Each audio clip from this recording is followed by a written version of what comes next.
waktu dan kesempatan untuk ada di tengah-tengah generasi emas tanah Papua. Haleluya. Generasi yang akan menuju ke tanah perjanjian. Haleluya. Jadi bangsa Israel itu ada dua generasi, yang keluar dari Mesir dan yang lahir di perjalanan menuju Kanaan.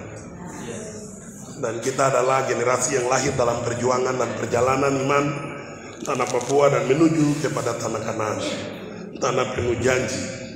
Dan juga itu merupakan tanah penuh susu dan madu. Sekalipun Alkitab berkata bahwa mereka menuju ke tanah penuh susu dan madu, tetapi tidak ada hari raya makan madu dan tidak ada hari raya minum susu. Karena madu itu bicara tentang kehidupan rohani maksimal kita di dalam menyembah Allah. Lalu susu bicara tentang kebenaran-kebenaran Allah yang lahir dari Roh Kudus, sehingga memenuhi kita. Dan puji Tuhan, hari ini kalau generasi yang memberi diri kepada firman, maka saya percaya bahwa kemuliaan Tuhan bagi masa depan Papua ada. Amin. Kemuliaan bagi masa depan tanah Papua ada karena generasi yang memberi diri kepada Tuhan dan rencananya yang besar. Haleluya. Baik, saya ada di Manado kurang lebih sudah hampir 1 minggu dalam sebuah misi pelayanan, tetapi juga baik pelayanan di lingkungan gereja, tapi juga di dalam satu komunitas Fokim. Jadi ada satu komunitas yang menghimpunkan hamba-hamba Tuhan dari berbagai latar belakang gereja berbeda, tetapi kami bersatu untuk melakukan pekabaran Injil dari kota ke kota. Dan mereka dari Jayapura, saya dari Papua Barat, khusus dari Kabupaten Teluk Wondama. Tapi juga di tengah-tengah perjuangan itu saya ada kawal 13 orang dari Teluk Wondama untuk mengikuti pemuritan khusus di lingkungan gereja kita, Jalan Suci, yaitu di Manado Bible Training Center. Tetapi saya juga melakukan sebuah pelayanan khusus mengajar di Paul Mission Training Center di Tomohon. Itu juga menangani anak-anak dari pegunungan yang training. Kebetulan saya dihubungkan dengan pendirinya dan beliau minta saya untuk mengajar di sana lagi. Jadi 2 sekali di luar jadwal pelayanan yang kita lakukan di beberapa gereja besar yang ada di Kota Manado. Hari Minggu nanti saya diundang khotbah di GPDI Pusat Tondano. Ya, haleluya. Dan saudara, saya bersyukur sekali bahwa bisa ada di tengah-tengah, ya bisa dikatakan kalau kita di Maibrat bilang ini kaum intelektual.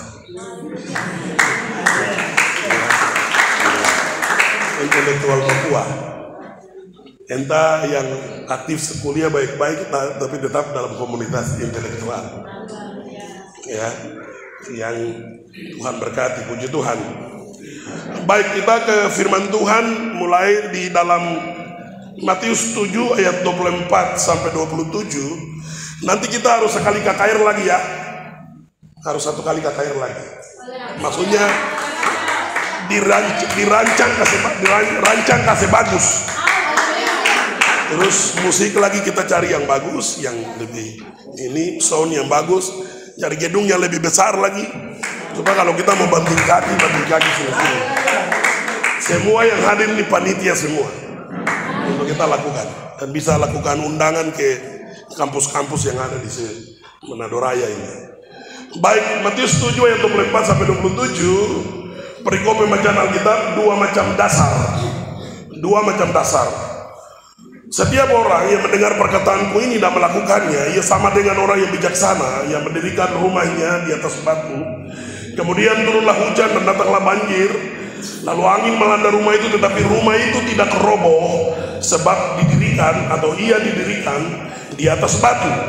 Tetapi setiap orang yang mendengar perkataanku ini dan tidak melakukannya, ia sama dengan orang yang bodoh yang mendirikan rumahnya di atas pasir.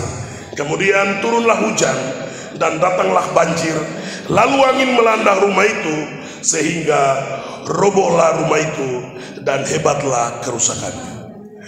Matius 13 ayat 23 berkata bahwa yang ditaburkan di tanah yang baik ialah orang yang mendengar firman itu dan mengerti, dan karena itu ia berbuah. Ada yang 100 kali lipat, ada yang 60 kali lipat, ada yang 30 kali lipat. 2 Timotius 3 ayat 16 dan 17 berkata bahwa segala tulisan yang diilhamkan Allah memang bermanfaat untuk mengajar, untuk menyatakan kesalahan, untuk memperbaiki kelakuan, dan untuk mendidik orang dalam kebenaran. Dengan demikian tiap-tiap manusia kepunyaan Allah diperlengkapi untuk setiap perbuatan baik. Ibrani pasal 4 ayat 12 dan 13 berkata bahwa sebab firman Allah hidup dan kuat dan lebih tajam daripada pedang bermata dua manapun. Ia menusuk amat dalam sampai memisahkan jiwa dan roh, sendi-sendi dan sumsum. Ia sanggup membedakan pertimbangan dan pikiran hati kita. Ayat 13. Dan tidak ada suatu makhluk pun yang tersembunyi di hadapannya, sebab segala sesuatu telanjang dan terbuka di depan mata Dia yang kepadanya kita harus memberikan pertanggungjawaban. 1 Petrus pasal 1 ayat 24 dan 25. Sebab semua yang hidup adalah seperti rumput, dan segala kemuliaannya seperti bunga rumput. Rumput menjadi kering dan bunga gugur, tetapi firman Tuhan kekal untuk selama-lamanya.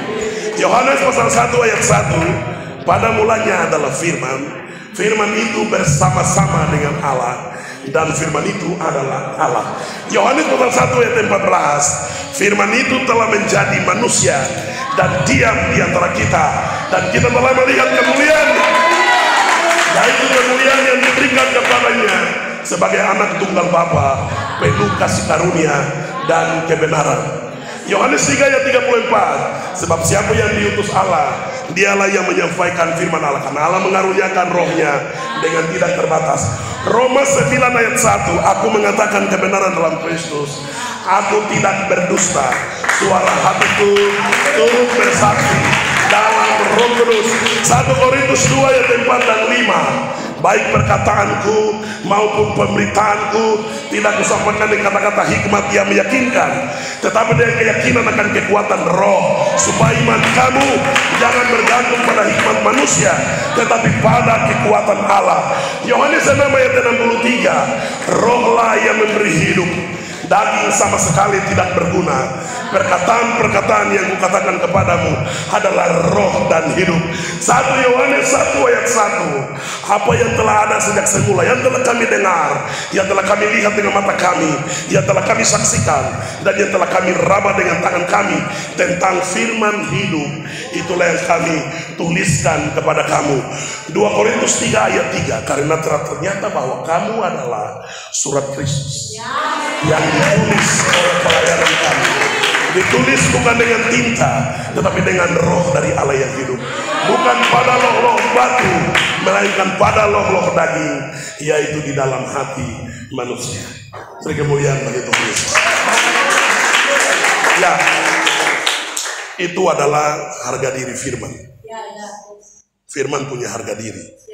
Firman ini terdiri dari dua hal: logos, tulisan-tulisan kebenaran yang dirangkum dari abad ke abad, tetapi memiliki sebuah tujuan yang bermuara kepada Yohanes 9 ayat 10. Yesus berkata, akulah pintu. Barang siapa masuk melalui aku, ia akan selamat, dan ia akan masuk dan keluar dan menemukan padang rumput. Matius pasal 16 ayat 19. Yesus berkata, kalau dia bilang dia adalah pintu yang kedua, Matius 16 ayat 19 dikatakan, kepadamu akan kuberikan kunci. Apa yang terikat di bumi terikat di sorga, dan apa yang terlepas di bumi terlepas di sorga. Sejak kita kuliah, kita sudah harus mengikat diri dengan kerajaan surga. Jangan kita berpikir nanti merit atau nanti menikah baru kita mulai membangun kehidupan rohani. Itu kita salah.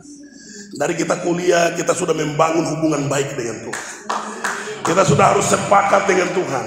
Saya mau jadi apa untuk tanah Papua? Sudah harus terjadi hari ini. Kenapa? Karena 1 Korintus 6 ayat 17 berkata, tetapi siapa yang mengikatkan dirinya pada Tuhan menjadi satu roh dengan Dia. Jadi Allah, keberadaan hakikat Allah adalah roh. Sehingga kehidupan rohani kita sudah terbentuk saat kita mulai percaya kepada Yesus. Sejak kita mulai menempatkan Yesus sebagai Tuhan dan Juru Selamat dalam hidup kita, kehidupan rohani kita sudah terjadi. Proses penciptaan ulang sudah terjadi, menggenapi 2 Korintus 5 ayat 17. Jadi siapa yang ada di dalam Kristus, ia adalah ciptaan baru. Yang lama sudah berlalu, sesungguhnya yang baru sudah datang. Yang baru datang itu pikiran yang baru. Kolose pasal 3 ayat 2, pikirkanlah perkara-perkara yang di atas, bukan yang di bumi. Ayat 3, sebab kamu telah mati dan hidupmu tersembunyi bersama dengan Kristus dalam Allah. Ayat 4, apabila Kristus yang adalah hidup kita menyatakan diri kelak, kamu pun akan menyatakan diri bersama-sama dengan Dia dalam kemuliaan Allah. Haleluya. Jadi saya mau bicara hari ini untuk kita tentang hidup menurut roh atau daging. Amin. Yang tadi tuh bisa belum khotbah, itu tadi tuh iklan-iklan saja. Hidup menurut daging atau roh. Dari sebuah tuntutan kebenaran di dalam Galatia pasal 6 ayat 7 dan 8. Kita lihat 2 ayat ini dulu, karena 2 ayat ini akan melahirkan sebuah rasa tanggung jawab untuk membangun kehidupan rohani. 2, dan tidak bermain-main dengan Tuhan. Ketika orang berkomitmen, dia akan tulus jujur kepada Tuhan tentang hidupnya. Lalu dia melibatkan Tuhan, bertanggung jawab penuh untuk mengurus hidupnya untuk hari ini dan hari ke depan. Terlalu banyak kenubuatan mengikat tanah Papua. Terlalu banyak kenubuatan memberkati masa depan orang Papua. Tetapi orang Papua itu sendiri tidak mau berlari-lari untuk merebut sebuah janji berkat. Sehingga kita hanya bisa berdiri dan merasa cemburu di tanah kita sendiri. Tetapi kalau kita mulai komitmen untuk membangun hubungan dengan Tuhan, maka pintu gerbang itu akan terbuka bagi kita untuk melihat masa depan perjuangan iman kita menuju kerajaan Allah yang semakin mendekat. Baik, Galatia 6 ayat 7 dan 8 berkata bahwa janganlah sesat. Allah tidak membiarkan dirinya dipermainkan. Karena apa yang ditabur orang itu jugalah yang akan dituainya. Sebab barang siapa menabur dalam dagingnya, ia akan menuai kebinasaan dari dagingnya. Tetapi barang siapa menabur dalam roh, ia akan menuai hidup yang kekal dari roh. Artinya bahwa Allah tetap konsisten kepada sebuah benih yang ditaburkan oleh iman kita. Kalau kita menabur karakter hidup kita di dalam roh, sudah pasti ujungnya menuju surga. Tapi kalau kita menabur kehidupan kita di dalam daging, surga menjadi sebuah hayalan. Amin. Karena tidak mungkin kita tanamnya lain, panennya lain. Itu namanya latihan lain, atau tulis lain, bacalah lain-lain. Begitu. Harus yang menabur dalam daging. Kalau sudah menabur dalam daging, itu artinya kehidupan rohani yang dikerjakannya itu hanya kamuflase, itu hanya sesuatu yang menjadi rutinitas. Tetapi dia tidak sungguh-sungguh, dan dia akan kena 4 pasal berlapis. Ya, dia akan kena 4 pasal berlapis. Kalau dia menabur dalam daging, tetapi memakai jubah kekristenan dan merasa bahwa dia adalah orang yang benar-benar percaya kepada Tuhan, tetapi dia tidak mau memberi diri berjalan dalam kepemimpinan roh, maka dia akan kena 4 ayat yang disebut berlapis. Sekian banyak pejabat Papua mati di Jawa, ya, karena kena pasal berlapis. Sekian banyak orang ditangkap KPK atau BPK, polisi, tentara. Mereka tidak jahat sama orang itu, tetapi yang eksekusi orang itu adalah kitab undang-undang hukum pidana. Ada ayat, ada pasal. Polisi hanya penegak hukum, tetapi hukum itu sendiri adalah tulisan, tetapi tulisan yang mengikat. Demikian juga ini barang. Ini cuma tulisan, tapi tulisan ini mengikat. Dan masa berlaku ikatan dari tulisan ini adalah kekal. Mati dalam kekekalan dan juga masuk kerajaan Allah dalam kekekalan. Haleluya. Itu yang ada 7 jenis penyesalan. Berapa jenis? 7 jenis penyesalan. Penyesalan yang pertama, penyesalan 1 jam. Masak nasi jadi bubur. Ya, tapi pernah pasti cepat-cepat masak nasi, saudara, jadi bubur. Ya, ada anak satu di kampung di Ayamarus, ada tuh kampung itu, dia nama tuh negara bagian Yukase, Yubiah. Ya. Ya, itu negara bagian. Jadi dia pun bapak bilang, kau masak nasi. Dia pun bapak bilang, anak, kau masak nasi. Dia bilang, tukar aja, barang ini jadi bubur, pakai jago bakal nanti kau kena malaria. Jadi itu menyesal 1 jam. Yang kedua, menyesal 1 hari. Ya, menyesal 1 hari.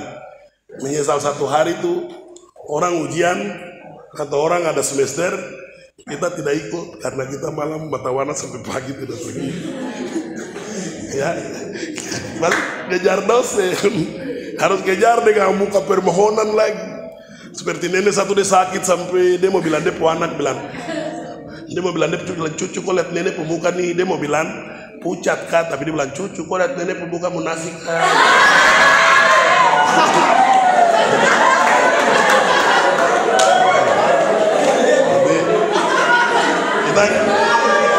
Kita kejar dosen, kita bikin muka munafik untuk bisa menyesal 1 hari tadi itu. Lalu yang ketiga adalah menyesal 1 minggu. Menyesal. Kenapa? Tidak ibadah. Orang lain pulang cerita tadi suasana. Kami diberkati. Firman luar biasa. Terus kau baru bilang, aduh puji Tuhan saya lapar sekali. Baru yang tadi ibadah lagi, belum harus selesai ibadah lagi gitu, makan di gereja lagi. Kau baru bangun, kau lihat kau ke belakang, aduh parah. Itu menyesal 1 minggu, nanti minggu depan bisa ibadah, bisa. Yang berikut adalah menyesal 1 salah potong rambut. Kalau salah potong rambut sudah, kau marah orang yang potong rambut. Tadi tuh suruh potong bikin apa? Sudah. Tekun dengan rambut itu sampai bulan depan, 20 bulan. Itu menyesal 1 Yang berikut menyesal 1 tahan kelas. Tepuk tangan untuk Tuhan Yesus. Tahan kelas. Kalau tahan kelas itu sudah menyesal. Orang lain masuk di kelas berikut tinggal berdiri. Anak satu dia tahan kelas itu. Tahan kelas 1 itu 3 tahun. Tapi barang-barang banyak dia sudah tahu. Nah, karena bagaimana? Bukan karena dia bodoh, tapi tiap hari hanya orang tua ajak dia pergi danau saja itu. Guru bilang, oh boleh. Jadi sudah, waktu anak lain belajar lagi, terus guru mulai tanya 3 kali 3. Terus doa yang lain gini, dong tidak tahu karena dong baru masuk. Guru bilang gini, 9. Ibu guru angkat jempol, ibu guru lagi pintar, dia bilang ya, pintar itu yang tahan terus. Itu menyesal 1 tahun. Yang berikut adalah menyesal seumur hidup. Salah pilih jodoh. Ya kalau salah pilih jodoh, terus sudah dinikahkan, sudah. Kalau kau yang salah pilih yang tiap hari jalan minum mabuk, sudah kau siap, kau berusuk buat sudah. Siap. Karena sebentar dia pulang, belum lagi dia pukul kau, belum lagi dia muntah kau lagi. Satu ini dia pulang malam mabuk, baru dia bilang, baru mama, makan apa kah? Dia pemain itu bilang, lihat nasi dan sabris ada itu. Ada nasi dan sabris itu. Dia makan selesai. Pagi begini dia pemain itu bangun, dia bilang, Bapak, kau makan nasi dan sabris yang mana? Kah? Baca bilang yang ada di meja, baca bilang ini dalam nama Yesus. Baca bilang kenapa? Sabris masih tinggal itu baru. Baca bilang yang wajah gua makan tadi malam mama pun udah pindah.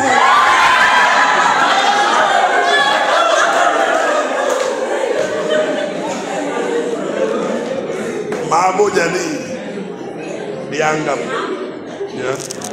Itu 3 orang dong Desember jadi dong mau datang sembahyang tapi hari-hari tetap dalam keadaan miring terus. Jadi dong begitu dari pintu gereja mau masuk majelis bilang, kamu nih selama ini kamu kemana? Masa Natal baru kamu datang mau cari siapa? Yang satu bilang gini, kau bersyukur kita sembahyang, udik Natal.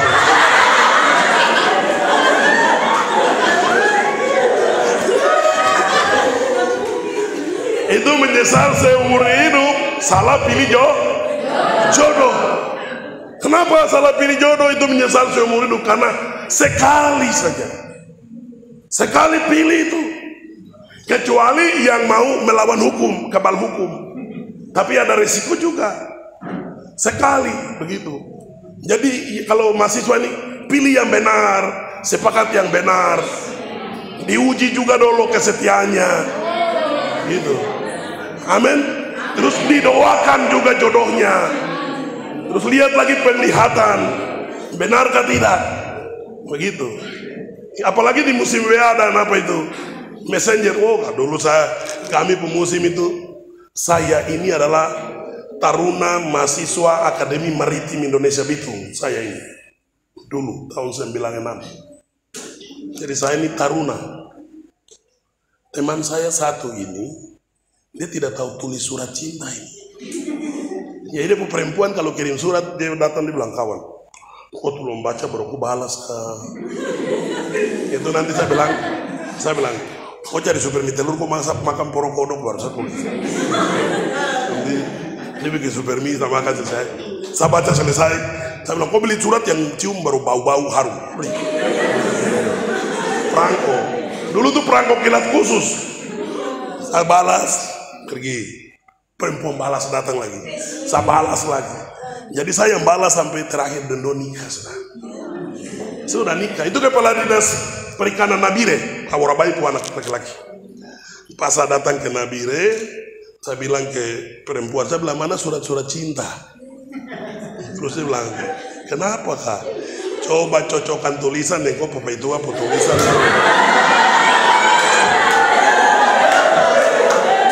Baru dia mulai kasih keluar surat, dikasih cocok dia pun penilai. Iya pak, beda pak. Saya bilang kamu syukur bangkan satu terasa. Ya, seperti itu. Ada lagu bilang orang lain yang piara, yang lain yang berjalan. Ya jadi itu menyesal seumur hidup. Nah menyesal ini semua bisa dirubah. Tuhan bisa pulihkan. Sesulit apapun keluarga, sekacau apapun orang, rencana Tuhan pasti bisa memulihkan. Tapi penyesalan yang terakhir adalah penyesalan kekal. Itu tidak bisa dirubah. Kenapa? Karena orang itu melalaikan waktu di mana Tuhan izinkan dia merubah status. Yaitu hidup ini kesempatan. Lonceng gereja masih berbunyi, artinya pengampunan masih berlaku. Dia tidak mau membereskan dirinya, dia tidak mau menuntaskan hubungannya dengan Tuhan.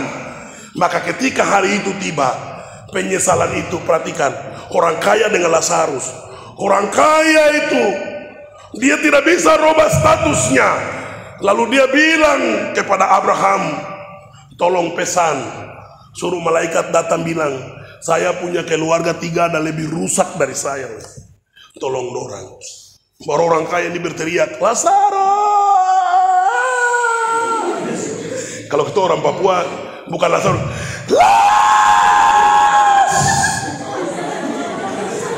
ya toh? Kan kita tidak bisa bilang las, kita pakai kakalas. Itu orang Papua tuh suka bikin nama-nama gaul. Ya, Bernard Sagrim BS. Ya, masjid mau masjid. Hanok ini haji. Kita suka bikin nama-nama gaul. Ya. Sampai orang panggil Tuhan Yesus lagi, Tuyes. Tuhan Yesus. Nah, jadi penyesalan yang ke-7 itu adalah penyesalan kenapa? Karena orang ini menabur di dalam daging, tetapi mimpi masuk surga. Hidupnya sedang menabur di dalam daging, tetapi dia menghayal dan dia merasa aman. Dia berpikir dengan percaya kepada Tuhan Yesus, masalah selesai. Padahal kita berkata iman tanpa perbuatan, hakikatnya yahai, mati. Iman itu mati. Artinya apa itu perbuatan? Tindakan yang mengamankan iman itu. Tindakan yang harus eksekusi iman menjadi kenyataan. Kalau tidak, pasal berlapis 1. Titus 1 ayat 16, lihat. Titus 1 ayat 16, itu pasal berlapis 1 itu. Nanti KKR berikut lagi saya minta whiteboard ya. Kita cari tuh, spidol. Kan ini pengajaran begini nih seperti di kampus jadi bagus. Ya. Titus 1 ayat 16 bilang apa? Mereka mengaku mengenal Allah, tetapi dengan perbuatan mereka menyangkal Dia. Mereka keji dan durhaka dan tidak sanggup berbuat sesuatu yang baik. Ada banyak orang Kristen mengaku kenal Tuhan. Ada banyak orang percaya bilang Yesus itu saya kenal. Tetapi cara hidup, gaya hidup, status kehidupan kekristenan itu tidak menolong dia.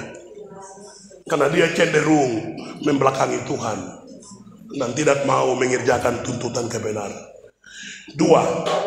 Matius 15 ayat 8 dan 9. Pasal kedua, Matius 15 ayat 8 dan 9. Dikatakan, Alkitab berkata, bangsa ini memuliakan aku dengan bibirnya, padahal hatinya jauh daripadaku. Ayat 9, percuma mereka beribadah kepada, bayangkan ada sekian ribu orang masuk gereja di hari Minggu, tapi Tuhan ada mengelompokkan satu kelompok percuma. Lipstik sampai patah di bibir percuma, baju bagus percuma, persembahannya percuma, sia-sia. Karena Tuhan kelompokkan kelompok percuma itu. Nanti kelompok percuma ini dikatakan percuma mereka beribadah kepadaku, sedang ajaran mereka ajarkan ialah perintah manusia. Nah, kelompok percuma ini didapatkannya di mana? Gaya hidup seperti apa? Kita lihat 2 Timotius 3 ayat 1 sampai 5. 2 Timotius pasal 3 ayat 1 sampai 5. Keadaan manusia pada akhir zaman. Hari ini sudah, bulan ini, tahun ini, apalagi ditambah lagi dengan corona lagi nih. Ini lebih menggenapi kebenaran tentang akhir zaman. Amin.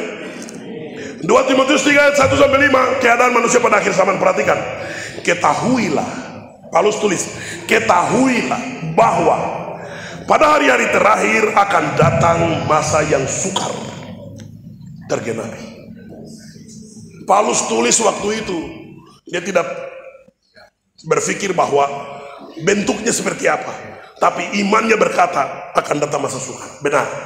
Mau berangkat hari ini, swab dulu rapid biasa, hari ini antigen atau antibody, baru bisa berangkat. Naik lagi vaksin, Besok lebih sulit lagi. Kalau tidak vaksin tidak berangkat. Kalau tidak mau vaksin sudah berjuang cari perahu Johnson, baru dari sini ke Soron yang perahu Johnson. Mau naik kapal harus divaksin, naik pesawat harus vaksin.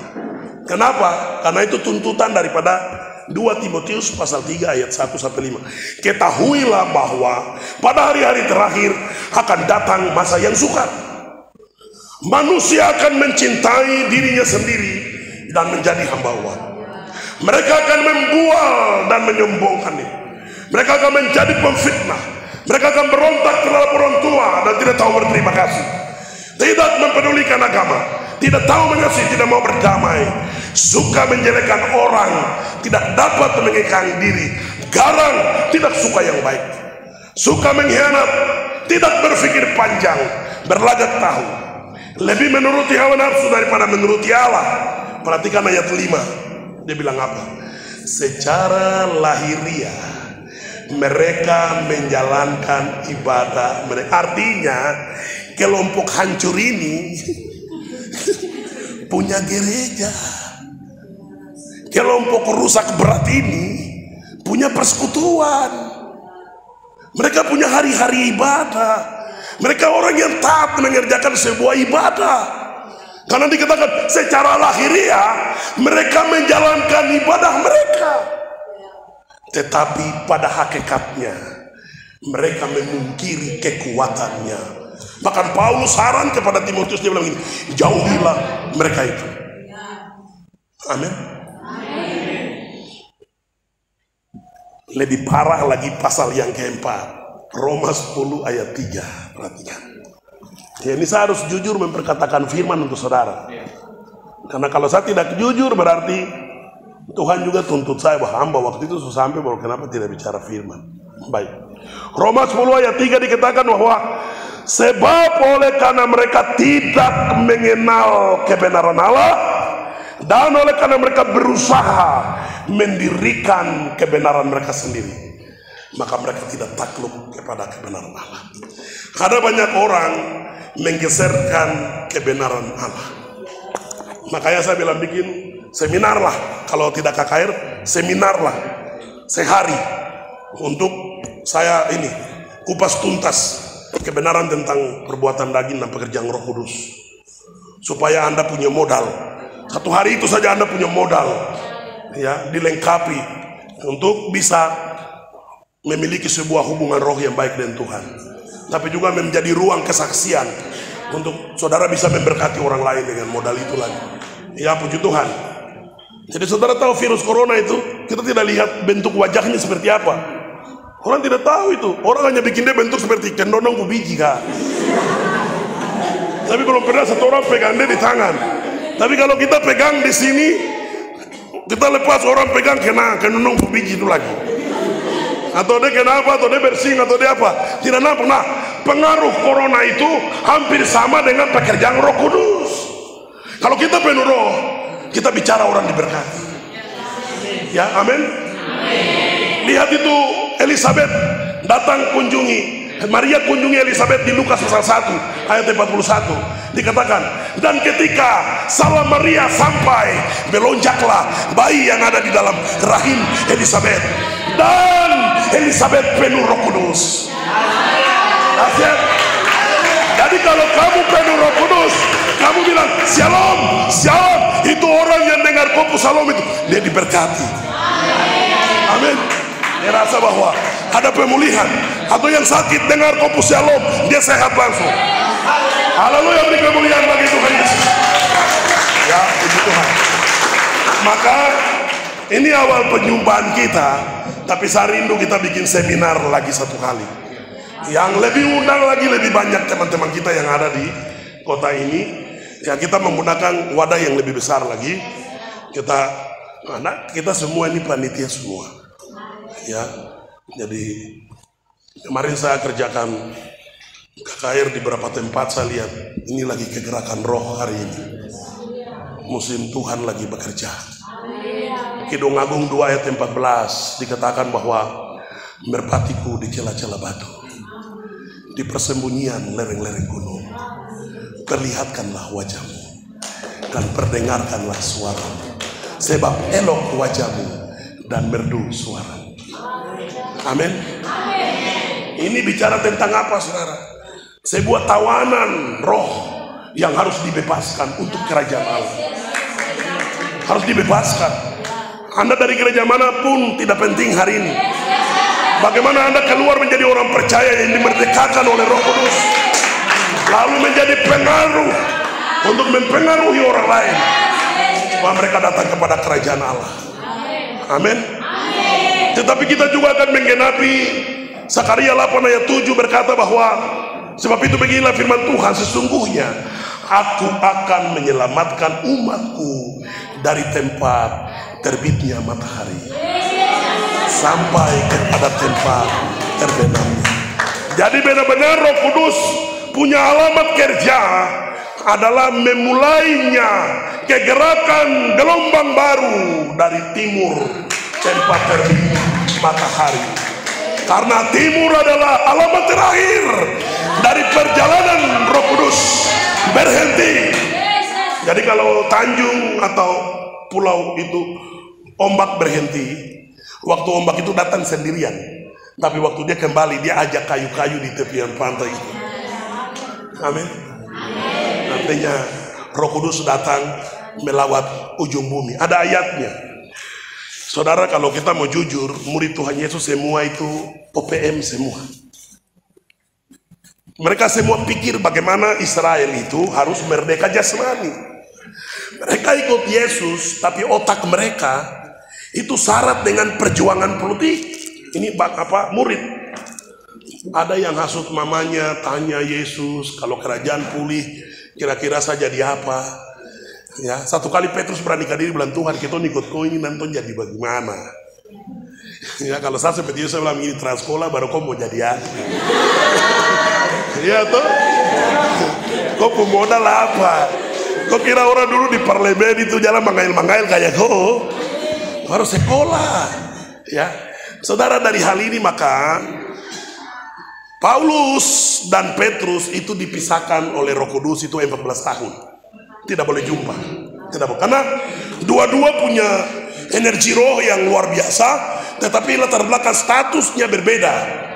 Satu kelompok ikut Tuhan Yesus, lihat, makan, minum, jalan, mengalami kebersamaan, tapi tidak sekolah.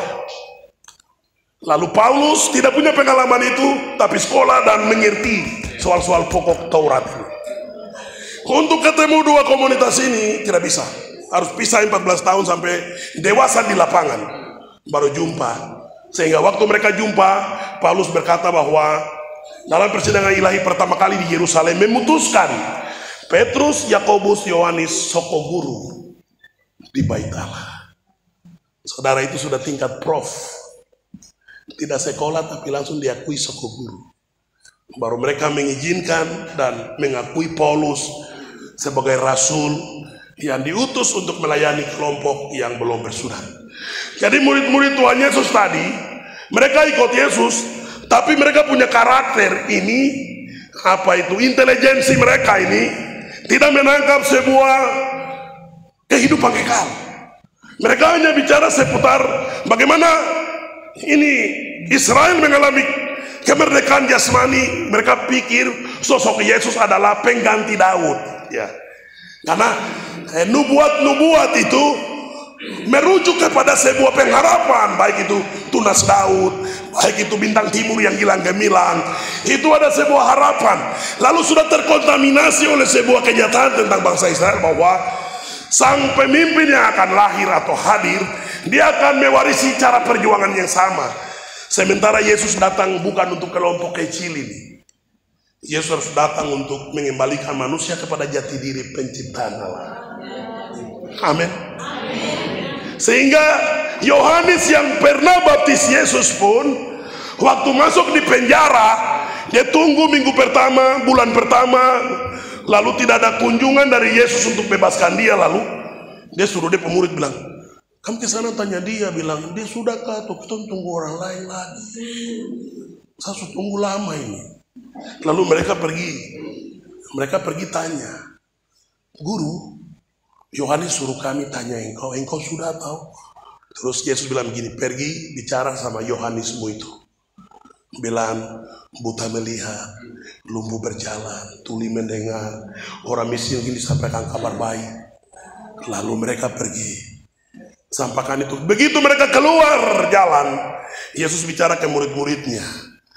Dia katakan bahwa sesungguhnya tidak ada nabi manapun yang lebih besar dari Yohanes Pembaptis. Tetapi sesungguhnya di kerajaan Allah yang paling kecil lebih besar dari dia. Kenapa Yesus bicara itu?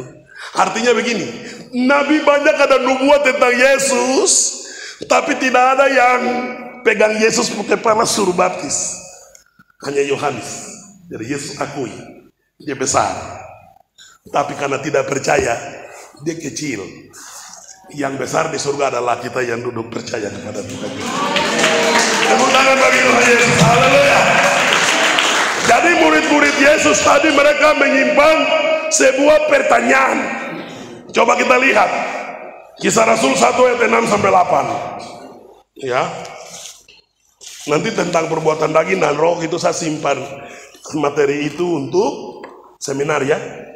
Sudah kita bicara. Hari ini kita bicara tentang bagaimana Roh Kudus dengan kita di timur sana, yang akan bersama dengan orang di Manado, Maluku, terus pemulihan sampai ke Yerusalem. Ya, kita lihat di dalam Kisah Rasul 1 ayat 6 sampai 8 dikatakan begini. Maka bertanyalah mereka yang berkumpul di situ. Jadi pertanyaan ini dong simpan selama, tapi dong dengar jam ini injury time. Sebentar Yesus pergi. Jadi kalau kita orang Papua tuh nanti begini, satu orang, kau tanya cepat.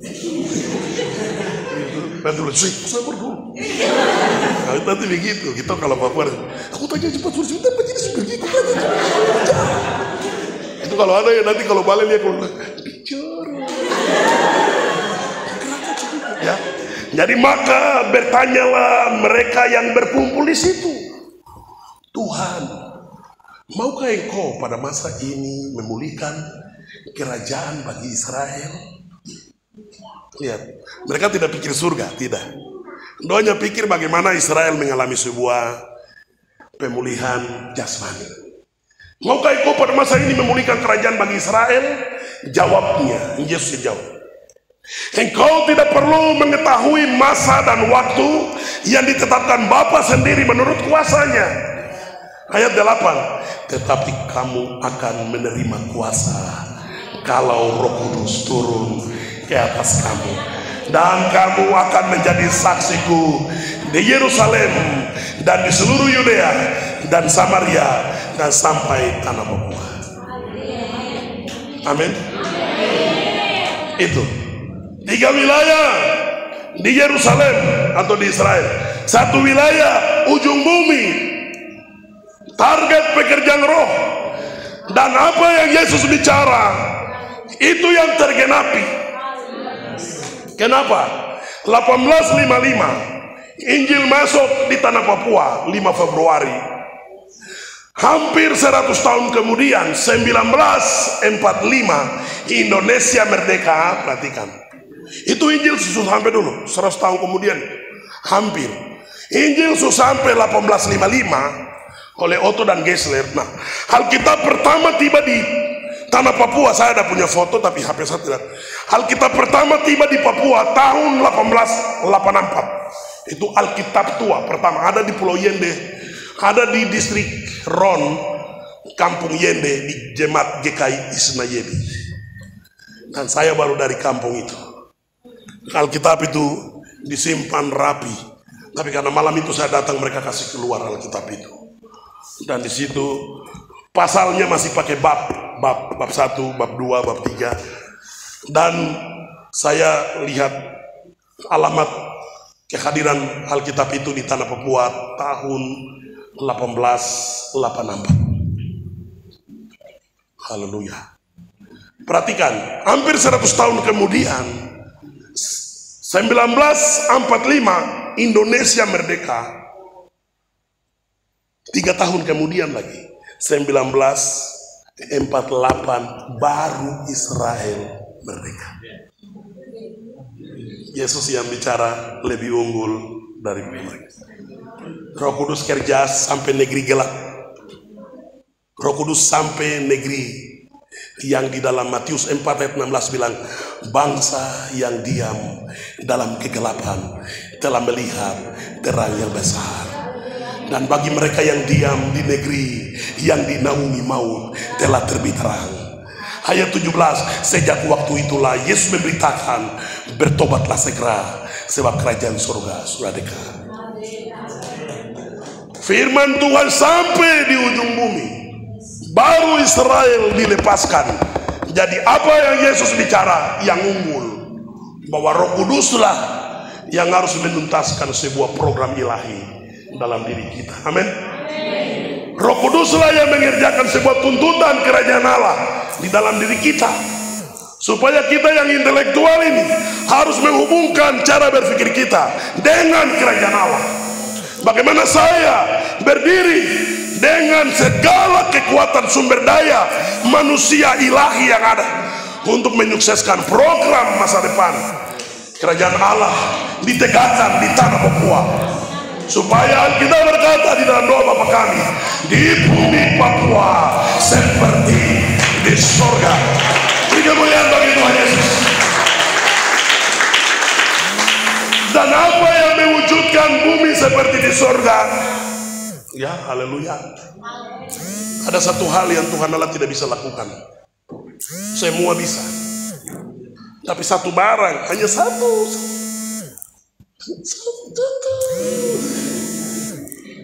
Kalau makanan baru kita mau bangun, kulit baru sedikit kali baru mobil. Dulu kita kalau teman akrab kecil-kecil, nanti kalau kita pukul apa kita makan mau, nanti teman bilang Mbak kok patah sini, apa apa.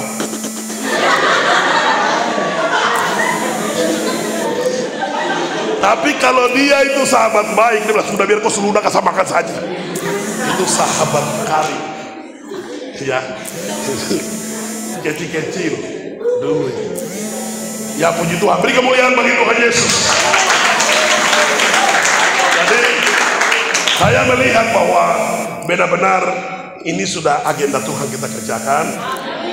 Dan jangan cuma ini saja ya, sampai Natal kita bikin sama-sama lagi, Natal lagi baru, supaya bergengsi sedikit begitu. Amin. Jangan sekarang di Sorong, kalau kita sudah datang di Sorong bulan Desember, Natal bukan tambah ya makam yang mama kamu, yang makar yang mama karet, dong bikin sampai sekarang ya neho yang nenek Hawaii, yang Yamaha yang mama Hara, dong bikin sampai permarga lagi. Saya bingung lagi, saya bilang ini Tuhan Yesus, dia bingung lagi karena Natal terlalu banyak. Jadi Yesus bilang saya mau kemana ini, ya haleluya. Jadi kita yang ada sore hari ini, kita bersyukur karena agenda Tuhan yang luar biasa ini menjawab sebuah pekerjaan roh dalam diri kita, bahwa kita dari latar belakang denominasi berbeda, tetapi saya rindu supaya kita menyediakan satu ruang dan waktu untuk saya mengajar tentang pekerjaan Roh Kudus, supaya bisa melibatkan kita semua untuk bersinergi dengan Tuhan. Satu hal yang Tuhan Allah tidak bisa lakukan, sekalipun langit bumi di bawah bumi segala isinya, dia berfirman, tapi satu hal yang tidak bisa lakukan, yaitu Tuhan Allah tidak bisa menyembah dirinya sendiri. Tepuk tangan bagi Tuhan. Dia tidak bisa puji diri. Jadi alasan penciptaan manusia, dengar, alasan bulan, bintang, matahari, bumi, isinya. Terus Tuhan Allah ada satu pertanyaan begini, baru siapa yang ngakui saya? Anda kuliah nih kan ke depan, legalitas diakui, kampus harus diakui. Amin. Waktu wisuda diakui. Nanti kalau foto wisuda taruh lagi, orang datang lihat lagi dong, ngakui lagi. Satu kali saya khotbah di Haitinyo, Terus saya bilang begini, siapa yang sudah baca Kejadian sampai Wahyu? Angkat tangan. Tidak ada yang angkat tangan. Saya bilang, begitu baru. Nanti wisuda tuh di belakang buku-buku banyak baru. Beginilah.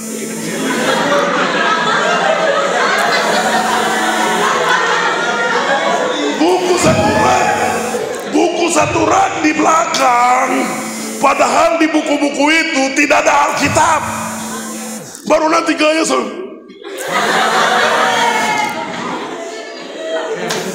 iya toh? Cobalah waktu kampus kuliah, waktu lockdown ini baca Alkitab, supaya Anda tidak berdosa terhadap gambar buku-buku itu. Waktu Anda di wisuda bangga karena di antara buku-buku itu Alkitab juga Anda habiskan di musim perkuliahan ini. Tepuk tangan bagi Tuhan Yesus. Haleluya. Dahsyat. Jadi Tuhan tidak bisa sembah diri sendiri. Alasan semua sudah ada. Siapa yang ngakui? Maka Tuhan mau menciptakan saya dan teman-teman ini. Tuhan juga tidak bisa menggunakan akal dari hewan atau mengambil contoh dari yang lain, karena tingkat memberi kemuliaan dan pengagungan itu tidak seberapa. Harus lahir dari dirinya sendiri, supaya tingkat penyembahan, kemuliaan, hadirat, kuasa, merasa dahsyat, ajaib itu harus ditampilkan. Haleluya. Nanti Wahyu 4 ayat 11, ya Tuhan Allah kami, Engkau layak menerima puji-pujian dan kemuliaan dan kehormatan, sebab Engkau telah menciptakan segala sesuatu, dan oleh karena kehendak-Mu semuanya itu ada dan diciptakan. Haleluya. Dari situlah Tuhan mau supaya kita memiliki sebuah standar. Dan standar itu adalah diri sendiri Allah ditaruh. Dari Kejadian 1, 26, 27, baiklah kita menciptakan manusia serupa dan segambar dengan kita. Ini tingkat supaya manusia memiliki sebuah tuntutan sanjungan yang sempurna di hadapan Tuhan, penyembahannya itu. Amin. Satu waktu Musa lagi tanya Tuhan, ya bisa masih 5 menit lagi bisa ya? Masih bisa? Ada yang mengantuk capek keluar diam-diam baru jangan ajak-ajak. Ya. Musa satu waktu dia tanya Tuhan, dia bilang begini, Tuhan, kok nama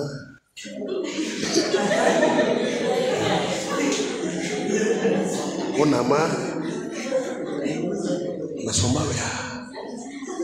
Kok nama siapa? Kok bicara kok nama saya dengar masyarakat itu tanya. Karena masalah nama berhubungan dengan jaminan. Kok kasih tahu kok pun nama? Masalahnya keluar dari bangsa besar ini bukan naik kapal, jalan kaki. Jadi kok kasih tahu kok pun nama? Supaya saya kasih tahu bangsa dong percaya. Kok nama? Tuhan Allah bilang apa? Aku adalah aku.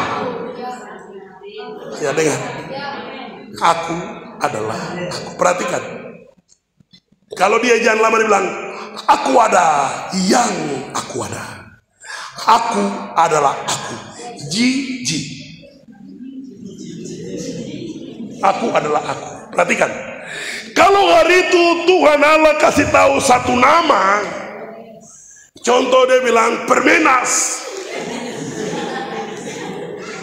dia bukan Tuhan. Dia bukan Tuhan. Kalau dia kasih tahu satu nama, dia bukan Tuhan. Kenapa? Karena nama berhubungan dengan pemberi nama. Amin.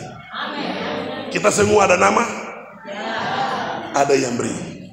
Yang beri nama lebih besar dari nama itu sendiri. Makanya ada satu ibu di Papua punya anak 16. Anak terakhir itu nama Suhadis. Nama habis. Lalu dia mulai cari nama lagi tidak ada. Baru dia bapak bilang, "Mero nama?" Dia mau bilang, "Nama bagaimana?" "Oh, nama habis tante, nama habis." Penuh kasih nama dia Tesi saja. Tesi, itu apa itu? Tenaga sisa.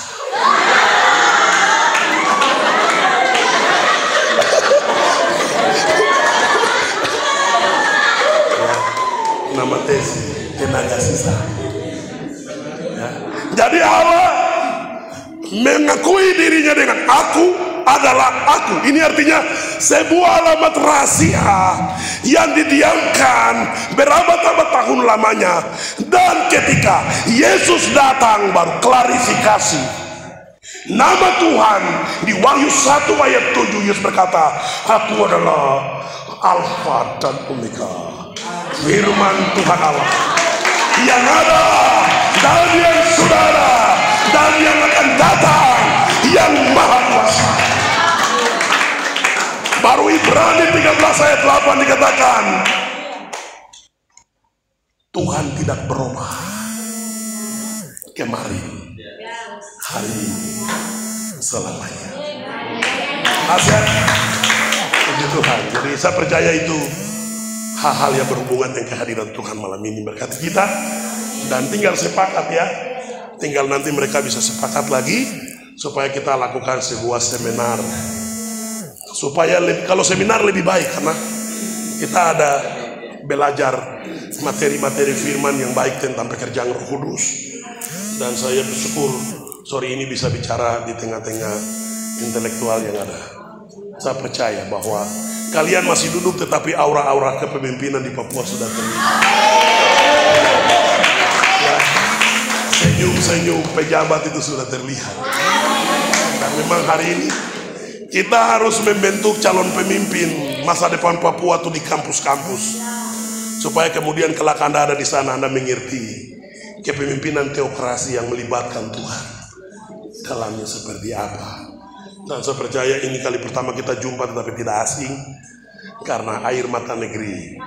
Mungkin saja hari ini banyak sudah air mata yang menetes membasahi tanah ini. Namun janganlah, mari kita bangkit berdiri. Masih ada hari esok, matahari akan bersinar kembali. Yesus sanggup menghapus air mata negeri ini, gantikan sukacita abadi selamanya.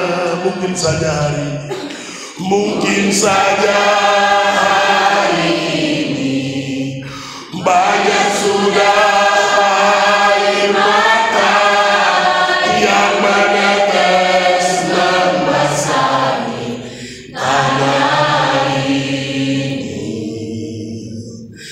Namun janganlah gelisah, masih ada hari esok, matahari akan bersinar kembali. Yesus sanggup menghapus air mata negeri ini, gantikan sukacita abadi selamanya. Yesus sanggup, Yesus sanggup menghapus air mata negeri ini, gantikan sukacita abadi selamanya. Bapak, tangan kami terangkat di hadirat. Kami berdiri juga di sini atas